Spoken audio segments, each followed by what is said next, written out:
É interessante a gente observar que isso foi mais um exemplo de tudo que a gente vem falando aqui, de tudo que o ICL comenta sobre a comunicação, sobre as dificuldades, né? E o papel que alguns atores têm dentro de um campo que ainda não é governista, né? Que não é ainda um campo lulista, formado e sim um campo antibolsonarista.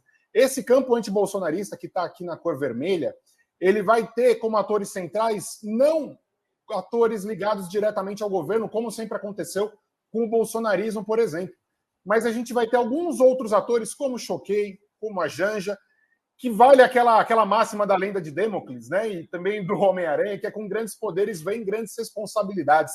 E falta, em alguns momentos, esses atores entenderem o papel que eles cumprem hoje na comunicação ou na ausência de atores centrais da comunicação do governo federal nas redes sociais. O que a gente observou durante esse episódio da taxação de compras internacionais foi um campo governista ali, de fato, com atores como Choquei, Janja, num segundo momento Felipe Neto, abordando o episódio e, de certa forma, tentando contextualizar, representando aí como 33% dos atores.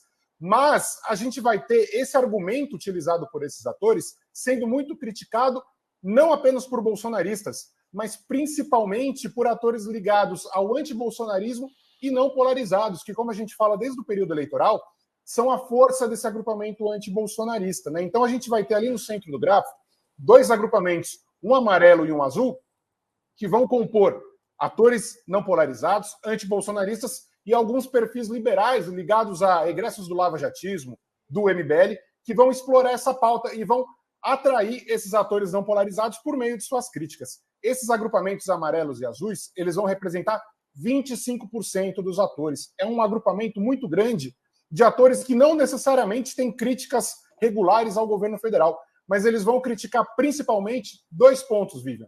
O primeiro é o timing dessa proposta, tendo em vista que, na opinião desses agrupamentos, nada foi apresentado, por exemplo, para se taxar super ricos no Brasil.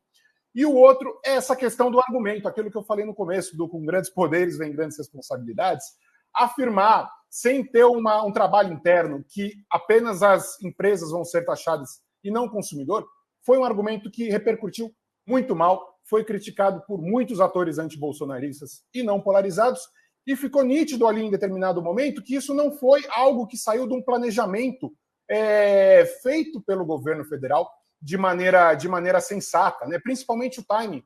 Quando a gente olha o pico de menções a esse episódio, ele acontece no intervalo de hora, Vivian, que é o intervalo da hora que Lula chega na China, né? Então ele rouba também esse destaque, esse papel de destaque da agenda do Lula na China. Enfim, esse episódio vale para elucidar como é importante atores que não necessariamente estejam ligados diretamente ao governo se sensibilizem sobre o papel que eles têm na comunicação, pensando no Brasil, pensando em país, não só em governo ou não só em questão ideológica, e entender como é necessário ter um planejamento para que pautas, para que agendas sejam definidas pelo governo federal e que elas sejam debatidas nas redes sociais com a clareza que elas precisam ter.